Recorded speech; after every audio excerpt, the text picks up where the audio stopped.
everyone, welcome back to Managing My Money with Rosa.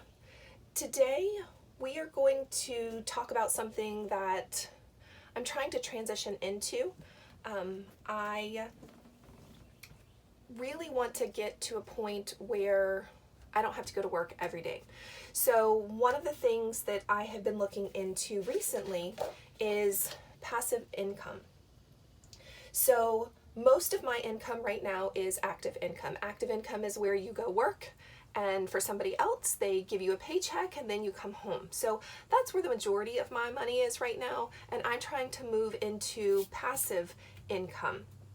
There are a couple of different ways to get passive income. One misconception that I've really heard that I really and truly believe is that passive income, the only way to get passive income is to do two different things. One, spend a little bit of time up front creating something so that somebody can buy something from you, or you have to put money into something and invest in something, whether it's stocks or a company or even these materials. I had to invest something into them so that I can hopefully begin to work on passive income through YouTube, honestly. But today, we are really going to look at dividends as today's goal as one of my passive income ways.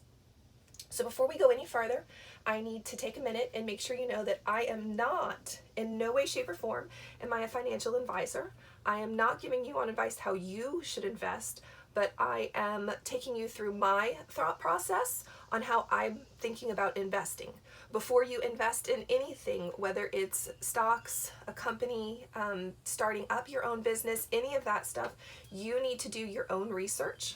If there is any comments below that you see that suggest you buy something or that you invest in that something, I need you to know that that is not from me, that you need to do your own research and make sure you do not put any of your personal information on any of these comments, because I would never ask you for that information. So we're going to talk a little bit about how one of the ways I plan on working on getting some passive income.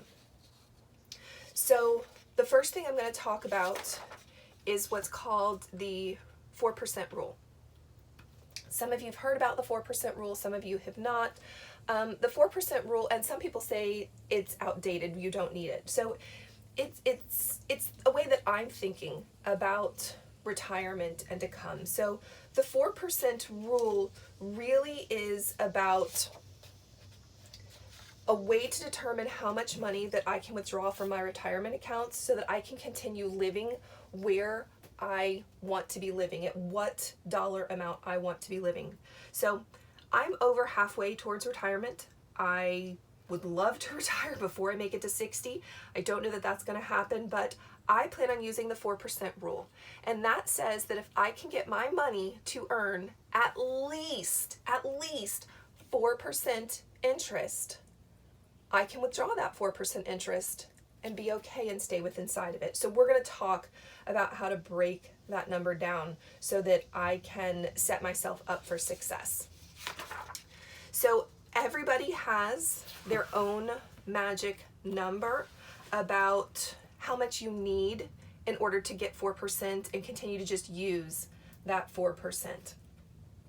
So the basic rule for it says that you take your annual expenses, multiply that by 25, and that's the amount of investment needed. So this number is going to be how much money I need to grow 4% so that I can live for the next 20-25 years without having to work. So my example that I'm going to use is if I want to make $50,000 a year, multiply that by 25, and that says that I need $1.25 million to earn 4%. Not 1.25 million will last me for the next 20 years, 25 years, but that's how much I need to earn 4% every year so that I can pull out $50,000. So all of these, thinking about that magic number, and if your investments are making 4% a year, the thought process behind the 4% rule is that I should not run out of retirement money. as long as my money is making 4%, that being the magic number. So I'm always coming back to how can I grow my accounts by 4% every year? And that way I can pull the money off, I can withdraw that 4% and still be able to live a life that I would like to live. So everybody's gonna have their own, like I said, magic number. So let's see this in line. So if I have $750,000 times 4%, that'll give me $30,000 a year. I've looked at what, when I take out the mortgage, when I take out car payments, when I take out the RV payment, $30,000 is maybe not be enough for my family and I. If I take $1 million and multiply that by 4%, that's going to give us about $40,000 a year, as long as my investment can earn 4%. 1.25 million times 4%, that'll give me $50,000 a year. And 1.5 million times 4% would give me $60,000 a year. So this is just an idea of if I want to have $30,000, $40,000, $50,000, $60,000 or more. If you want more, then you just take that and multiply it by this formula by 25% by 25, and that's how you come up with it. So my family and I, my husband and I, really got to thinking about what is our goal. If we didn't have a mortgage, if we didn't have the RV, if we didn't have car payments, and we just had necessities, electric, water, groceries, yes, fast food, I'm going to put it out there because that is something we like to do, gas for the RV so we can drive around. If those things, for us to live, our goal is to have $50,000 a year. Well, according to this chart, that $50,000 a year says I have to have 1.25 million in the bank, or I have to have 1.25 million invested in something, and it has to earn 4% interest. Well, I don't know about you, but 1.25 million is way out of my range. It is something that I am not anywhere close to having. I recently went in and looked at all of my retirements that I have from teaching. So I've got a 403B, and then I have my state retirement system, and then plus the little bit we have in stocks and a little bit we have in savings. We basically are 11% there, and I don't know that we're going to be there in 20 years when we get 60. So we need to up our game. And one way that we plan on upping our game is for us to look into dividends. That is my goal at the present moment, is to look into dividends. It's a passive income that will allow me to invest up front. I have to have money to start this process. It doesn't matter how much, how little, how big, but I have to have money and invest it in something so then I can begin to earn a passive income. In the beginning, I know my dividends are not going to pay the bills. Right now, the goal is to be able to earn $10 a month in dividends. And I know that sounds little, but you have to start somewhere. So as we look at dividends, a dividend, for those of you that don't know, is basically money a company pays shareholders out of its profits. So I recently have been looking at a number of companies that pay their stockholders dividends.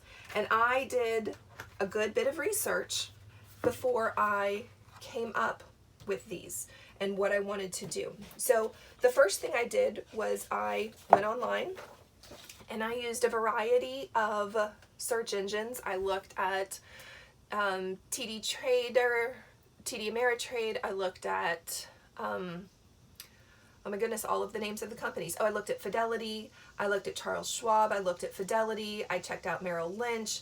I checked out a whole bunch of different companies to find what are called ETFs. An ETF is an exchange trade fund. And basically it's a fund that's made up of a bunch of stocks and pays returns or dividends. So they buy a whole bunch of different stocks and then pay you off of the money that they make. So this is the first place I went, was looking at ETFs. and found these, and these I went through and looked at the different interest rates or the different percentages that they say that they return, and came up with some ideas and some thoughts of ETFs that I might be interested in. So when I was looking, and then I also went in and looked at all of their different companies that they were in as well, and was trying to find those. So the very first thing I did was I looked at a combination of ETFs and different sections and started looking to see, which one do I like the most?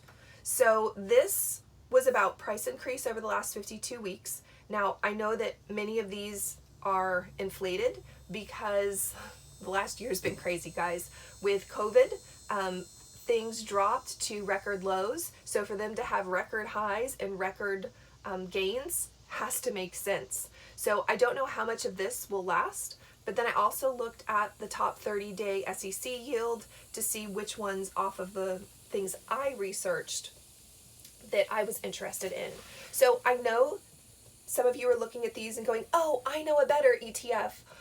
Please feel free to leave that down below in the comments. Let me know, what is something you would have looked at? This is Charles Schwab, high dividend account, a Fidelity, a Vanguard, another Vanguard, a Fidelity. Again, back over here, all the F's are Fidelities, Schwab. So these were things I found that I was interested in. I looked at the company, I looked at all of the different stocks that they held. Was it something that aligned with things that I liked? And these were the ones that I came down that, I kind of like these. So I also went in and looked at those individual companies, those dividend-bearing companies that Schwab owns, that Fidelity owns, that Vanguard owns. And I went and looked and I broke it down and I said, who is of interest that has a high interest rate? Because remember, I'm trying to earn at least 4% interest. I'd like more, but at least 4%. But I'm also trying to feel safe. I don't want to invest in something that freaks me out. I actually had Apple stock for a little while and I was earning 22 cents per share. That's not a lot. And when I looked at this, guys, that's less than 1% on my money just in dividends. I have a problem with that. So I actually sold my Apple stock and bought something else that was going to make me a better dividend, a better percentage rate of return, because I don't know about you, but I can't live off of less than 1%. I'm trying to not live off of less than 4% interest. So doing this research really opened my eyes to, oh my gosh, I'm wasting all of that Apple stock and I'm getting pennies back on the dollar. So I sold it and I bought something else. And inside of here, I went through and I highlighted 5% or more, 4%, 3% or the 2%, and then anything that's not highlighted is less than 1%, it's 1% or less. And I am not interested in those stocks. So as I was looking at that, a couple of different things that struck my fancy, ExxonMobil, Chevron, T-Mobile, IBM, all of a sudden I can't remember what this is, Verizon, and I was looking at where were they. So I took the pinks, those that had 5% or more, and what was I interested in. Now, reality moment, from the time that I looked these up and to when I'm doing this video, I know these stock prices are not the same, but ExxonMobil was at $55 per share. Chevron was at $93 per share. T-Mobile was at $27 per share. IBM was at $139 a share. I so wish I could remember what this one was. Is it $16 a share? And Verizon was at $55 a share. Now, let's be honest here. I might have sold my Apple stocks and now want to reinvest. But we've got two gases with all of the stuff with Elon Musk and Tesla going on. I'm a little concerned about future with gas prices, so I'm not certain about that. And those are a little high for me. AT&T, oh, I think I said T-Mobile earlier. T is not T-Mobile, T is AT&T. And then you sit and you think, okay, what about all of the other phone companies? Oh, there's T-Mobile and Verizon. Verizon's got a 4%, 4.5% return. So is AT&T something I believe in long term? The price sounds good, and it's got a really good interest rate. So these are the thought processes that I went through when I was looking at what types of stocks would I be potentially interested in. So as I looked at those, I hemmed, I hawed, I wasn't certain where to go with all of this, and came to realize that I have to make a decision. I have to start somewhere. So I went and I picked a couple of ETFs. I liked the Fidelity High Yield. I liked the Fidelity, I can't remember what that was, and I liked the Schwab high dividend stock as well. So I'm going to start by taking those Apple stocks that I sold, and I'm going to start working on purchasing 1 share of each of these. 1 share is not a lot. 1 share will, however, get me more dividends than what I got with my Apple stock. So win-win for me. And then I also am interested in purchasing 1 stock of each of these. The ExxonMobil, the Chevron, the AT&T, the I don't remember what it is, and the Verizon. So 1 share, again, does not sound like a whole lot. However, you have to start somewhere. And the AT&T stocks that I have that I sold, hopefully I can get the majority of this right away. But the goal is to begin increasing. How many of each of these do I have? So do your research. Look, find a way to earn passive income so that while I'm sleeping, I can make money, because I don't want to have to work for the rest of my life for somebody else. I want to be able to live life on my terms, which means I have to be creative and come up with something that I can get paid. And for me, I'm going to start with dividends and see if I can earn 4% interest every year. It's not a lot, especially just purchasing 1 of everything isn't a lot, but it's a start. And that's what we need to do, is start. So I want to say thank you so much for joining me today. I appreciate your time. If you have any ETFs or dividend stocks that you are interested in, I would love to hear. Please, please, please put a comment down below. Love to hear all of the different stocks. It's honestly how I found a couple of my stocks that I had inside of my book to start with. When I was looking at different ETFs and I was writing stuff down and I didn't like what I had, so then I went to another page. But a lot of how I found some of my ETFs was actually watching videos and reading comments. So please, if there is an ETF that you like, that you think has great dividends and great returns, please put it in the comments. I'd love to hear it. So I just want to say thank you so much for joining me today. I appreciate it. If you would hit the subscribe button and the bell for notifications the next time I do a video, and I will see you next time. Bye guys.